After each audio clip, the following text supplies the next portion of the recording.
hopefully you caught on that a lot of what he was doing on the board here was algebra,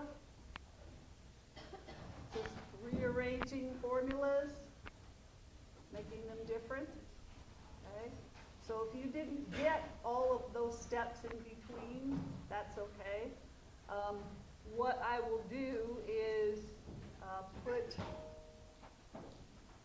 probably just send you out an email that lets you know what things from his talk you should know, and that should help you with the test on Tuesday. So don't forget, we do have a test on Tuesday. It is multiple choice, anywhere from 50 to 60 multiple choice. I don't know yet how many. Good questions are things that say all of the following are true about friction, for example, except blah. And so you have to know more than one thing about an area. It will also help to not have just memorized lists of things. That's why I have told you time and time again to not just rely on the PowerPoints, to make sure you're writing things down in addition to the PowerPoints, because just knowing, for example, those things up there aren't necessarily going to help you.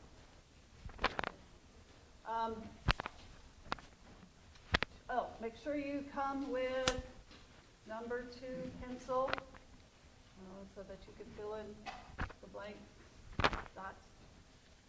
Okay. So we're going to finish up with biomechanics today. One thing I want to clarify for you, where's Matthew? Corliss? Kaplis? Oh, okay. Matthew pointed out to me, sent me an email and said there is kind of an inconsistency as far as what I had said and what was in the book, right? In our readings. It has to do with friction, okay? What I said was that, remember we talked about tire thickness and inflation pressure, and as tire thickness increased, your friction also increased, so a thicker tire needs more friction. As inflation pressure decreases, so your tire is flatter, you're going to have more friction. Okay. With wheel diameter, what I said, I believe, was that as wheel diameter increases, so does friction. Is that right? Okay, that's wrong. Actually, if you read the book, what is correct is that as wheel diameter increases, rolling friction decreases. As wheel diameter increases, rolling friction decreases. Now, what does that mean? Again, wheel diameter, how big is a tire? Here's a small tire, here's a bigger tire. Here you have less surface touching the ground than here. Normally you would think that means, according to other things we said, okay, less contact with the ground, so the bigger tire has more contact with the ground, so you would think, okay, that's more friction. Well, when we're talking about rolling friction, we also need to think about the surface. So think of a small tire, and think of your tire, let's say you're riding down a street that has lots of potholes, okay? And you have a small tire. Let's say you have a child that's riding along with you, and they're on their little bicycle, and they have small little tires on them. And you have bigger tires on your bicycle. Okay, and you come up to again, talk about the surface and the wheel diameter. You come up to one of those potholes, and the pothole is this big. Whose tire is more likely to get stuck in that pothole? The little one, okay, the smaller one. So in that case, it's like friction. Being stuck in that hole is like friction. So the bigger the diameter of the tire, really the less friction you have. So rolling resistance is inversely related between diameter of the wheel and rolling friction. So greater diameter of a wheel, less rolling friction. Does that make sense? So my bigger tire is more likely to kind of ride over those potholes easier than the smaller tire. Does that make sense? Okay? And that has to do with the surface as well. So hopefully that clears that up a little bit. All right. So rolling right along. We were talking about fluid factors and all the things that affect. You're going to see these come up again.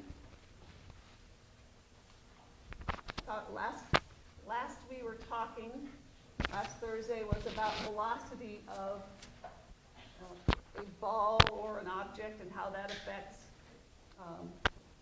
friction. Now this is going to be important today as we talk about lift. All right, so here's where we need to start today, talking about drag. When a person is running or swimming, as they run or swim, there's this pocket that forms behind them. And it's about 1 to 2 meters behind them. And this pocket of air is a nice place to be because, if you're behind that person, because it provides a little place where you can be where there's less wind resistance. Okay? So, drag is related to that. Drag is the force-resisting movement that acts on an object moving through a fluid, like a person. Okay? When you look at, if you watch races on television, especially track races, a lot of times they will have a rabbit. And the rabbit is there mostly for pace. And by a rabbit, I mean a person who's going to run fast, like if they're running a 1500. They might run fast for the first 3 laps, and then they just drop out. And you're wondering what happened. Well, they were just there to try to get the runners to go a little bit faster. That's the main reason they're there, but also they might provide that pocket for the person behind them. And runners a lot of time, and long-distance runners or swimmers like to be behind that area because it provides that pocket and less resistance. Now, we can talk about things that can affect drag. And drag can be affected by the fluid density. We already talked about that. Remember we talked about how in the fluid, let's say the air, how if a person is batting in Denver, the air is less dense there. The molecules are not, air molecules are not as tightly close together as they might be here, or in Atlanta, for example. So balls fly further there because there's less density. Okay, so that is affecting the drag. There's less drag there. So drag is a form of friction, in other words. We can also talk about how the frontal area of a moving body affects drag. So that could be things like rowing shells. They are narrow. They're not wide, they're narrow so they can go through the water more quickly. It reduces the frontal area. Okay? The drag coefficient. That depends on the shape and the size of an object. So, if you're watching downhill skiers, they get into a crouch position because they're trying to make their shape small. Kind of has to do with the frontal area, but a little bit more as well. So frontal area might be like the narrow area of a rowing shell, but it also has to do with, you know, if you're a person, you're going to crouch down and decrease that whole area. The drag coefficient goes down.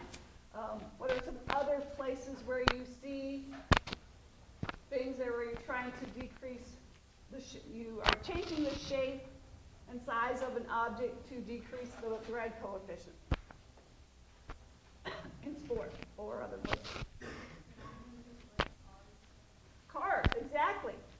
why racing cars, you go to the Indy 500, those cars are not like our cars where we can kind of step in, nicely, and some of our SUVs, you kind of have to step up, or your trucks. You know what? They have a bigger drag coefficient than those race cars that are real close to the ground. You're riding on the ground, essentially. I don't know how many of you have actually gotten in on those race cars. You were like sitting on the ground. That's because they're trying to reduce the drag coefficient. What else? Yep. I was going to say flow turns and swimming when you like reduce the size of your body. Ah, very good. Yeah, we never would have thought of that. That's good. That's good. Yeah, your turns in swimming. You're trying to make yourself as tight as possible. What else? Ah, very good. A jockey in horse racing. They are crouch low on the horse. Obviously, the horse can't do that, but the person riding the horse can. Okay, what else? Anything else? Yes? Discus, the shape of it. Ah, good. Good, so you have a discus that you're trying to reduce the shape and make it as efficient as possible to go through the air, the shape and size of it. And there's a point where they have regulations where things you can't do to it, but other things you can. Good. This might be a little bit of a stretch, but in rowing, in between strokes, you like flatten out your oar, you feather it. So Oh, yeah, yeah. then if you have like a tailwind, then you might have it like squared up a little bit longer to pitch. Oh, that's excellent. So she's explaining how, and I'm sure I can't explain it all correctly, but when you're coming Like back? in between strokes, yeah. Okay. You would use feather, like flatten out the oar so you don't catch wind. Okay, in between strokes, you're coming out of the water, right? Coming out of the water, and you flatten out your oar, so you're trying to reduce the drag coefficient. That's excellent. Okay, so you hear some good ideas about how to do that. And then it also depends on, your drag depends on the velocity of movement. Just how quickly maybe the person is moving through the air or the water, or the ball, or the discus, or the car, or whatever. Now, in a lot of sports, you're trying to increase your speed. So you're actually, at the same time you're increasing your speed, you are increasing your drag. But so you're not wanting to decrease your speed usually, you're wanting to affect these other things. So those other three things are more important to our practical use of trying to decrease drag. Okay? All right. All right, so we talked about drafting. That's what I was talking about when a person is running or swimming and you're trying to take advantage of that pocket of air. That's called drafting, when you're taking advantage of that pocket of air from the drag. We're going to have a couple of types of drag, and the best way to talk about these have to do with swimming. That's why the examples are here. Form drag. When you have better form, it's the best form because it tends to be the most efficient form, the one that decreases drag the most. At the top, I'm not much of a swimmer. This would be me if I'm lucky on a really good day swimming. My form is not very good. At one point when I was not able to run, I was trying to swim. I got a great workout, but that's because I didn't swim very well and I was working really hard. So I had a lot of drag. Down here you have a person with good form, and so they have much less drag. Notice how maybe it's the frontal area that changes, the size and shape changes. So the water may not be changing between these two, but because of the form, that frontal area and the drag coefficient, because of the size and shape of the person, is changing. Then you have something called surface drag. And surface drag, think of surface drag as, even with this person here, a person has good form, you're still going to have some drag involved. And that drag can be affected by lots of different things. Maybe the density of the water, which is affected by the temperature. And remember, the lower the temperature, the higher the density, and that tends to slow you more. Other things might be, find it here.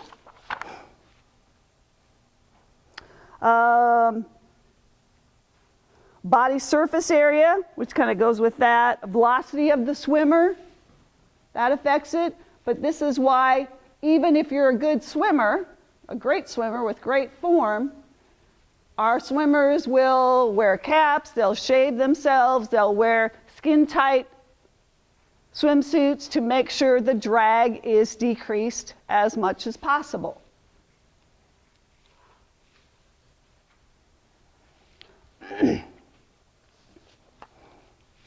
All right, so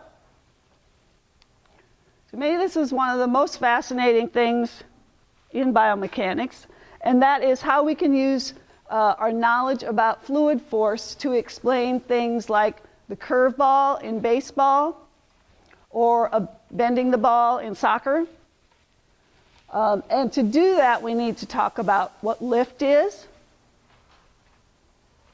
what the boundary layer is, and Bernoulli's principle, or law. And I got one more. The Magnus effect. Okay, so let's talk about lift. What is lift? Lift has to do and is explained by Bernoulli's principle. Bernoulli's principle says that pressure, air pressure, is inversely related to the velocity of the fluid.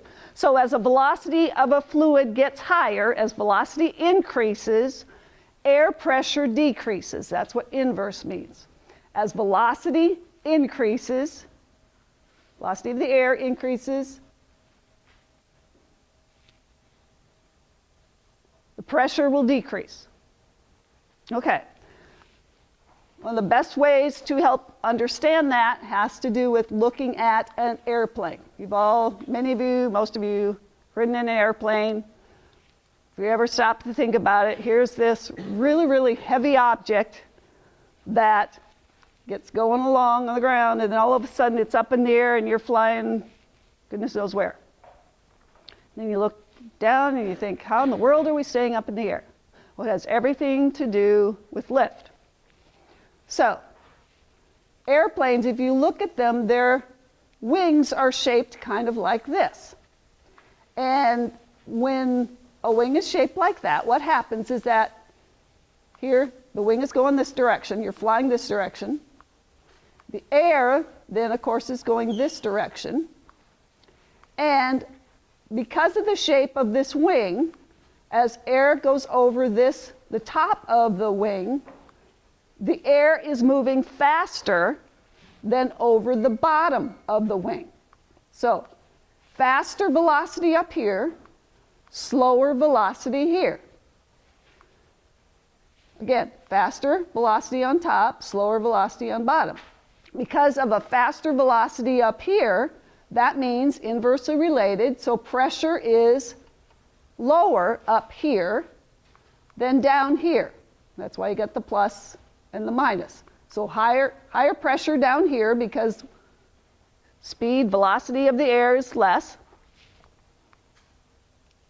Lower pressure up here because the velocity of the air is greater.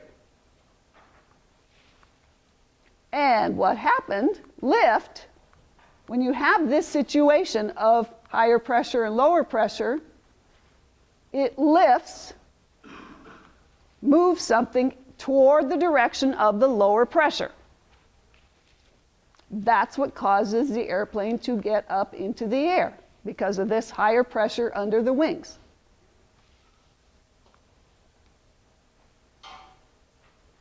All right, now, how does that explain curveball?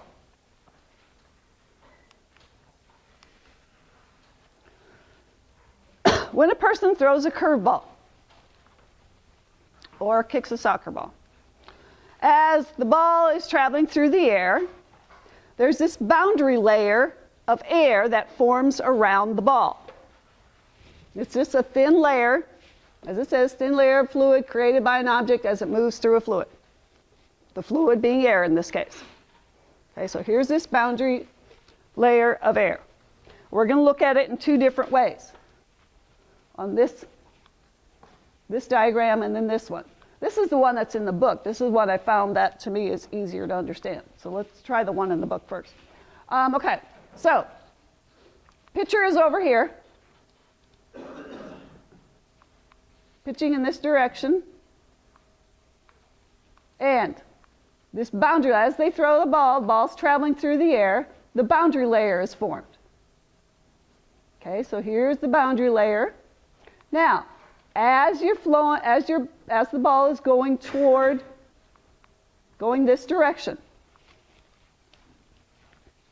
So, ball traveling this direction, air is coming toward it this way. As the ball is moving around this boundary layer, the airflow here on this side of the ball is going against the airflow here, and it's going with the airflow here. So, boundary layer right here is going with the airflow. On this side, it's going against the airflow. So which side is going to be faster? Left or right? Left. Left, because it's going with the airflow. Remember our example of, right there, the soccer ball. How when it's going with the wind, right here, it's going faster than against the wind. That's just what we're talking about. And the wind is caused by the ball actually going through the air, in our case. Okay, so because of this, so again, slower here, and what we just talked about, velocity is related to air pressure. So because we have a slower velocity of air, we're going to have a higher air pressure. And then a faster speed over here means lower air pressure. Because of that, remember with our lift, think about the airplane wing. Where was the higher pressure? Above or below the wing?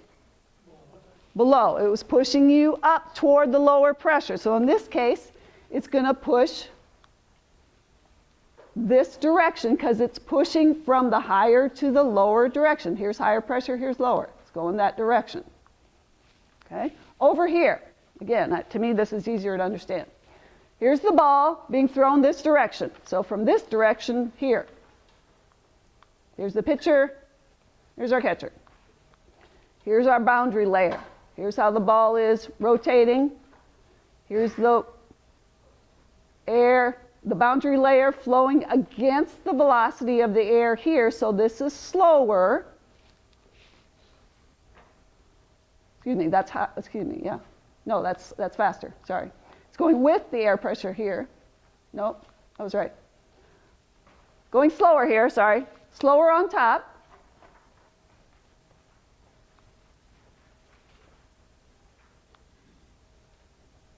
So you got a higher pressure, faster on the bottom because it's going with the flow of the air. Here's the flow of the air. Here's how the boundary layer is going. So this is faster airspeed, lower pressure. So the higher pressure here pushes the ball downward. That's your curve.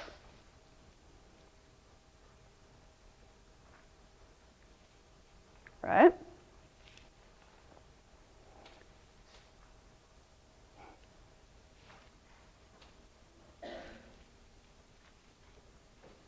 All right, so maybe if we see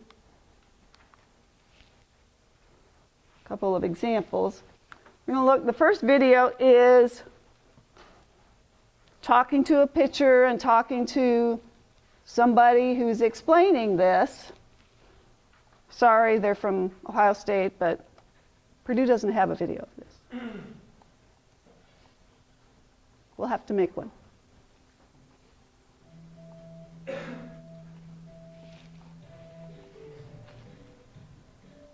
When we talk about pitchers, and we're looking at pitchers through prospective student athletes here at Ohio State, one thing that's really critical for us is their ability to throw a second pitch. That second pitch in most cases is a curveball. So it's very important that our pitchers have the ability to spin a good breaking ball, get some depth on that breaking ball to keep the hitters off balance. Coach, how much do you want your players thinking about aerodynamics when they throw a curveball? None. It's a good question, and I think the answer to that question is I want them not to be thinking about them, but I want them to understand it. So are you ever thinking about aerodynamics when you're doing the pitch? No, never. I'm just thinking about trying to get it across home plate and trying to make the batter swing. So when you run your hand across the baseball, you can feel the individual seams on it. The air that you're throwing the ball through is the exact same way. It feels those seams. So as you're putting a spin on the ball, those seams and the ball itself, to an extent, is dragging air along with it as it spins. And what that's doing is that's moving, it's slowing down the air on the top of the ball as it's moving into the wind, speeding up on the bottom, and it's creating a pressure difference. From the Bernoulli equation, there's a relationship between pressure and speed.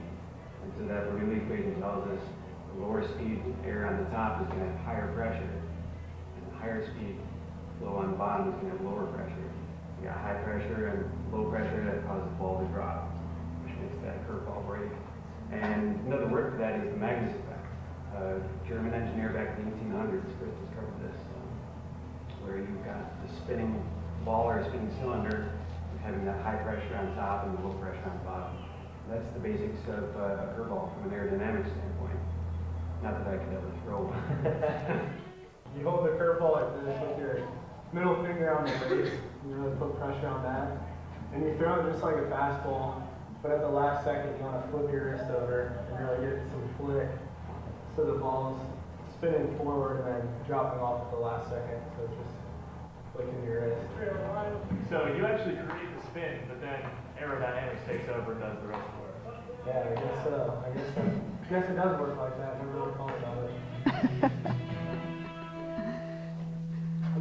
And like you said, you don't want your athlete thinking about it too much, because it's not a good thing. All right. Oop, not that one. And not that one yet. All right. So now this one is about bending a ball in soccer, which is another way to use this principle. We were at this event the other day, and I saw a guy kick a ball. I was distraught over the curved trajectory of the ball. How did he do that? And since you can't get good at soccer using physics, I better consult a friend. Kyle! Kyle, I want to be able to bend it. Okay. Okay, so look, I bet you that I can take this ball, set it in that corner, and bend it into that goal. So I'm skeptical about this because you can't even see the opening of the goal. All you can see is the goalpost. And for the vector that you trace from the corner to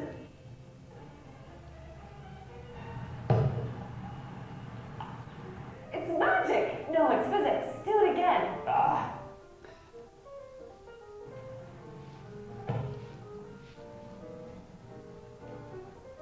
How did you do that? Well, it's a pretty standard technique in soccer to use the inside of your foot to generate spin on the ball. That spin is actually going to make the ball curve into the goal. Let's take a look at how that happens. As Kyle kicks the ball with his right foot on the right side, he imparts a spin on the ball. The ball traveling in this direction means air is flowing across it in the opposite direction. But right near the ball, there is a thin layer of air dragged around. As oncoming streams of air pass the ball, the side moving in the same direction as the spinning ball is accelerated, follows the curve of the ball, and is deflected off to the right. The side that is moving against the spinning ball meets opposing air and can't continue around the ball. It slows down and goes straight. We end up getting a net flow of air to the right, and the ball must move left. Wait, that's Newton's third law. Yes, thank you, Kyle. Just like a rocket, if you push a gas one direction, namely downwards out of the rocket, then the rocket has to go up. So what you're saying is my shot is like a rocket.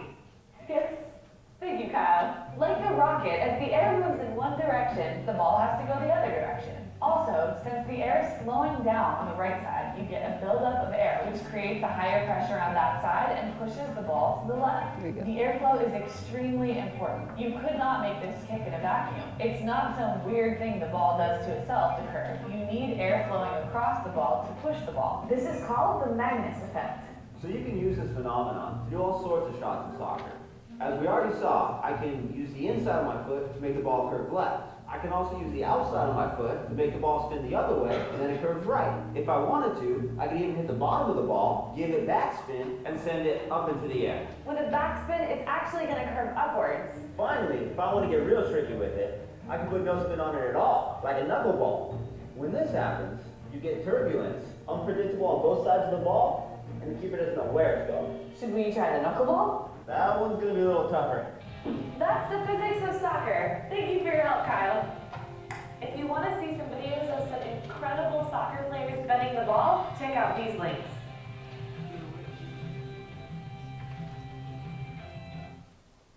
So that gives you a different way to look at the same principle. So it's not just the curveball. There are other ways you can use it as well. All right. Okay. So moving away from our contact forces and those kinds of things, we're going to look at muscle force, because muscles are what cause all the different forces that we're talking about. And a couple ways of looking at muscle force. First of all, something we've already talked about. When we talked about, here's an interaction of physiology and biomechanics. Okay, because we're looking at the cellular level, muscle fibers. Remember muscle fibers? The main contractual unit is the sarcomere.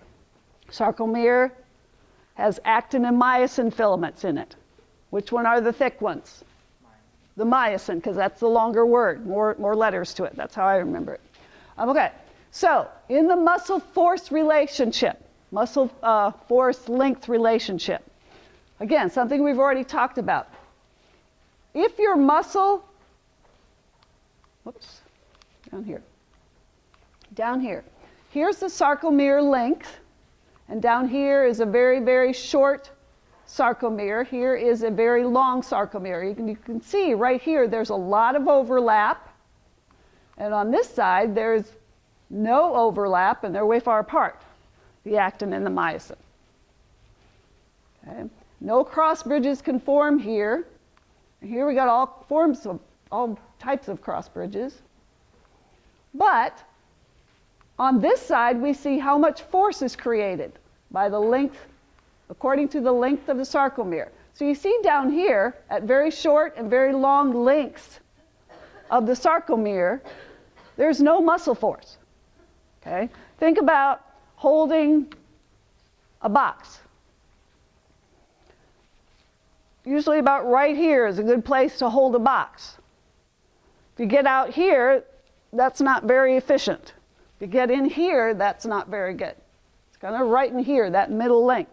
That's a practical look at these sarcomere lengths. Here we're starting to get some overlap, and here we have the optimal amount of overlap. So not too short, not too long.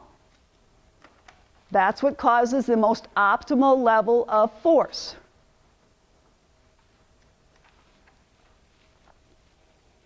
We can also look at the muscle force velocity relationship. The greater your velocity, the less amount of force you have.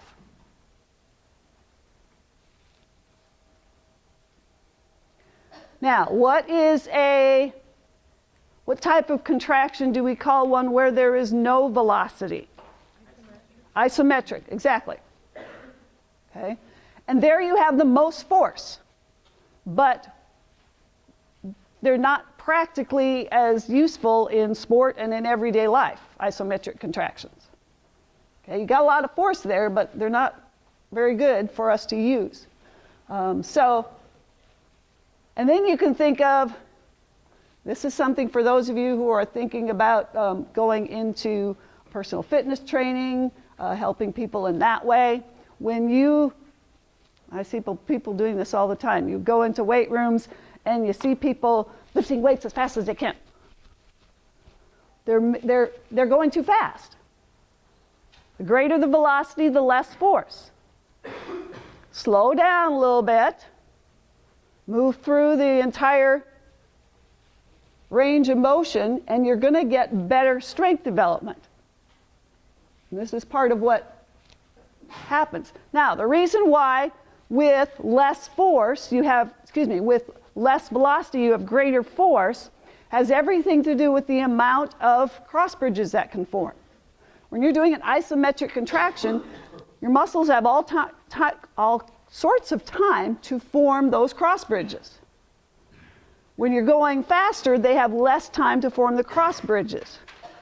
And you're going way too fast, they have no time to form many cross bridges. So there's an optimal speed at which you want to move. And I don't have a diagram of that, sorry. All right, so those are some practical things to think about, but they help, this helps you, this is related to our physiology, an interaction. All right, now just a few things. We've gone into a lot of practical things. Here's a few more special things that biomechanists look at. One is looking at gait analysis. If you ever get a chance, and I don't know if Dr. Reedike will do this when she teaches, she's the person who most likely will teach your introductory biomechanics class. When they look at gait analysis, maybe walking or running, what they do is they will put sensors on you, markers on you, videotape you, maybe have you walk across a force plate. And that's part of what we're seeing here. But remember, when we're talking about one of the things you can look at with gait analysis, you can look at kinematics. So you can look at position in space, which is what they're trying to look at, part of what they're trying to look at when they look at, do the markers maybe on your knee and on your hip and on your ankle and those kinds of things, and they videotape you. But they also can look at force, which has to do with the kinetics, velocity, acceleration, and then the position of your body parts, which is on the bottom. So when we look at velocity, what's a stride? That was one of your questions on your assignment. What's the definition of a stride? If I'm walking across in front of you here, where's the stride? Yes? It's from the point of contact of like one point till that point of contact. Okay, exactly. So if I step out on my right foot, there's the start of my stride. So stride, there's the end of my stride. So right foot to right foot, that's a stride. Right foot to left foot is a step. Okay, we will look at strides in particular. Velocity in kinematics has to do with stride length and stride frequency. Okay, that makes sense. If I am looking at how fast I can walk across from here to there, I can increase my length of my stride. That affects how fast I go. Or I can increase the number of steps I take, the frequency. Now, this video I want to show you is a very practical example of an athlete, if I can get to it, who used this knowledge of stride, of velocity, and particularly he focused on changing stride frequency and how it helped make him a gold medalist.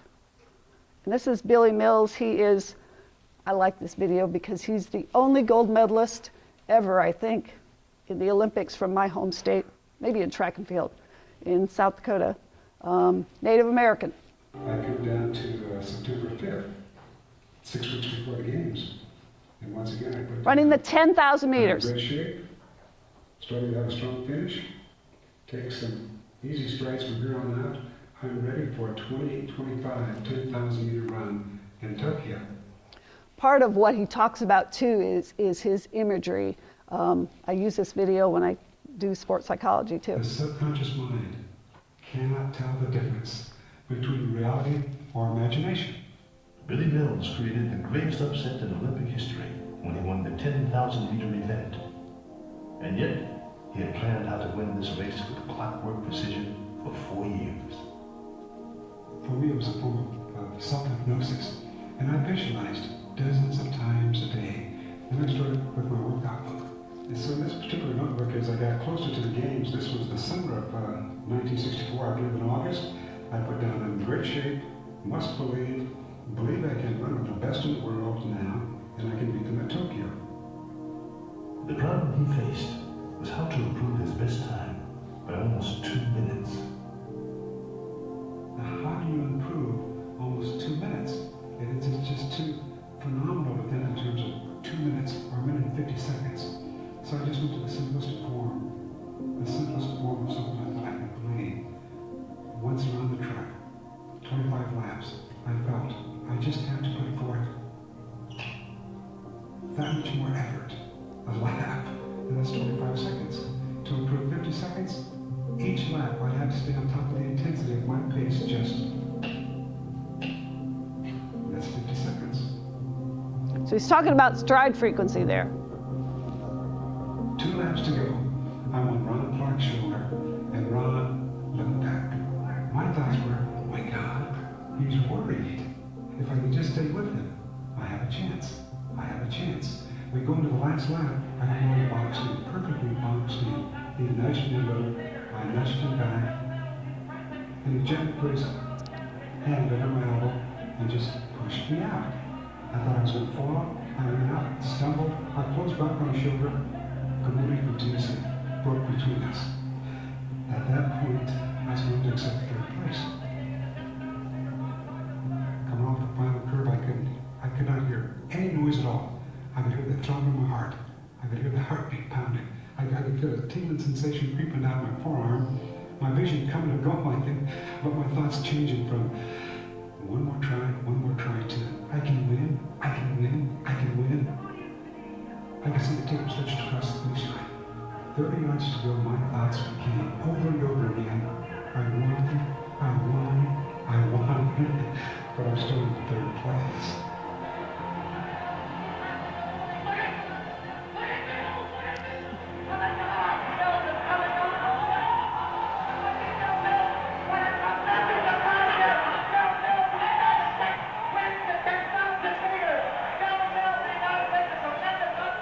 You focus for 4 years, dozens of times a day, visualizing, really reliving the moment the way you want it to be.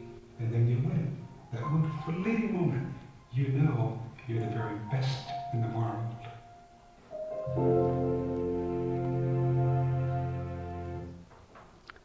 That's one of my favorite videos. All right. So when he was talking about staying on top of the pace and going that much faster, he's talking about the number of strides he's taking per lap and just increasing those, which is pretty cool. Okay, so what we see in these diagrams here are looking at, this is part of kinematics, looking at position of body parts within a gait. And so on the top you have what type of flexion and extension do we see in the hip as a person is going through a stride. And then at the bottom, what type of flexion and extension is going on as far as the knee. And you should see at the start of the support phase, so if I go from here and starting right here from when my foot, maybe it helps get back here, when my foot hits the ground, that's what we're talking about right at the top here. Okay, so you see extension here in the knee and more flexion here in the hip. And then, now they start to come together where you see both of them as we're getting toward the end of the support phase. So now I'm about right in here. I'm starting to get ready to lift up my foot.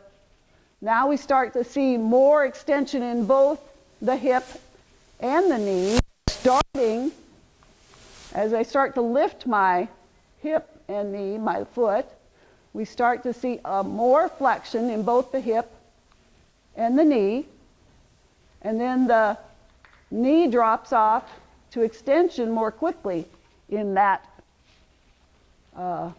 swing phase.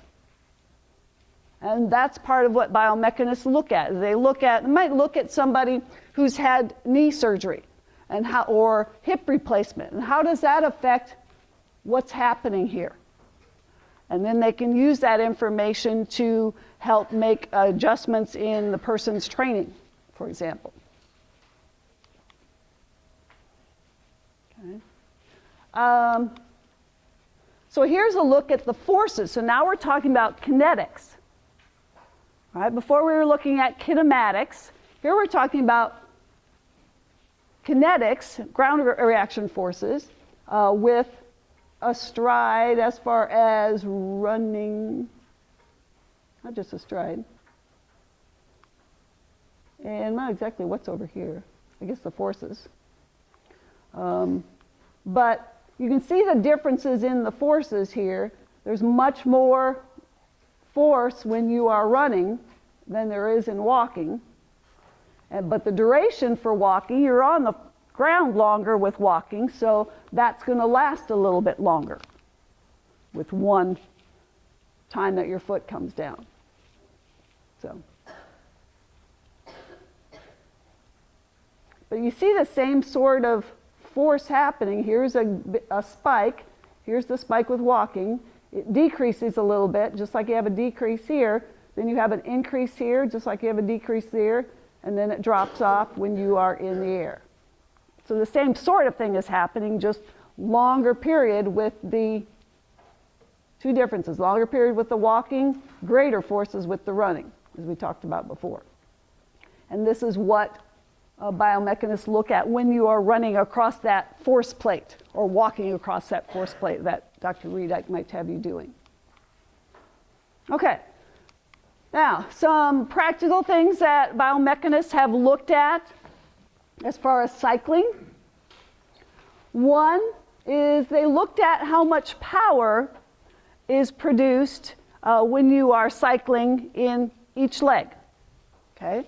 So what they found is that, first of all, they found that symmetrical power application produces best performance. In other words, if you can put the same amount of power onto a pedal with your right leg as your left leg, you're going to have better performance. But what they find is that people like me, who are just kind of recreational cyclists, and probably most of you, unless you are more of a competitive cyclist, you tend to be asymmetrical in the power that you produce. So one of the things that biomechanists help cyclists with is to make sure they're putting equal amounts of power on each pedal. Okay, right leg, same amount of power as left leg. Symmetrical forces.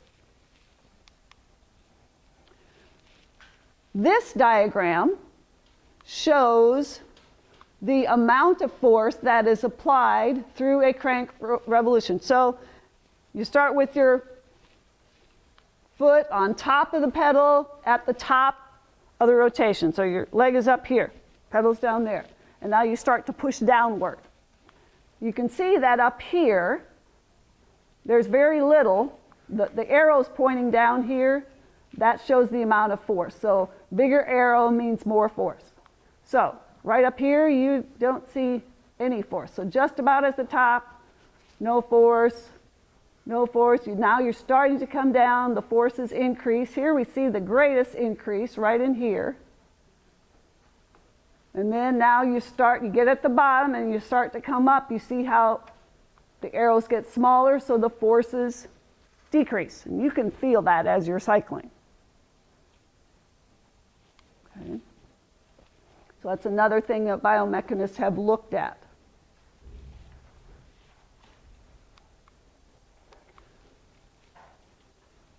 Another thing they've looked at has to do with equipment, with cycling. And anybody have cycling shoes? Is anybody a cyclist in here? I don't know. Anybody have hard-soled cycling shoes?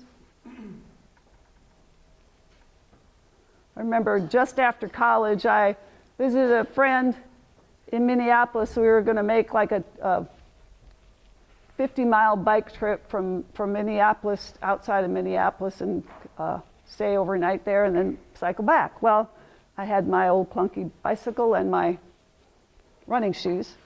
I was in good shape, so I thought I could do this. Well, these were all cyclists. They had their nice clipped shoes and their hard-soled shoes and everything.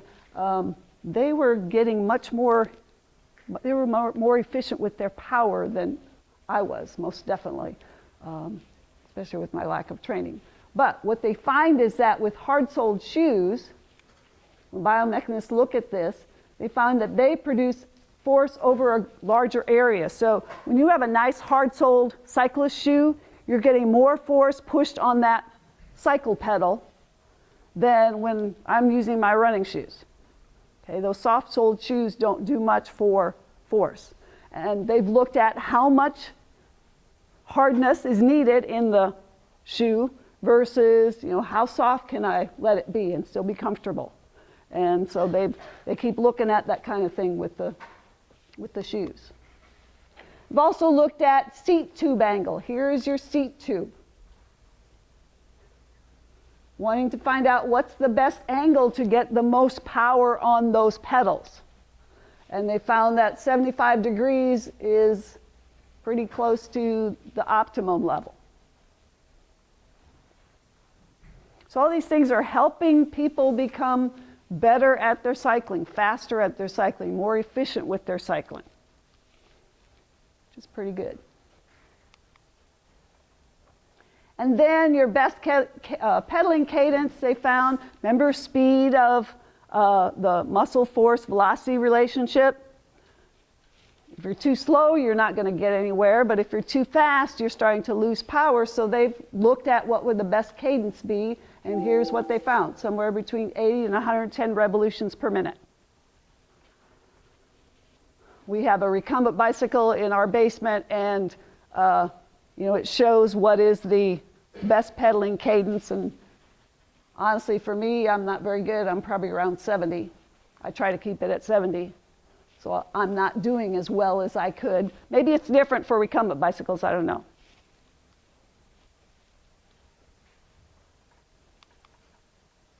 Okay, so that covers everything that we are going to talk about before our test. Like I said, I'll send you out information about what you need to know from Dr. Ambiki's talk. Make sure you get here nice and early so you have a nice amount of time to work. Don't forget your number 2 pencil. Yes? Did you post review materials? Say what? Did you post review materials? There's a review sheet on Blackboard. Do you have any practice games?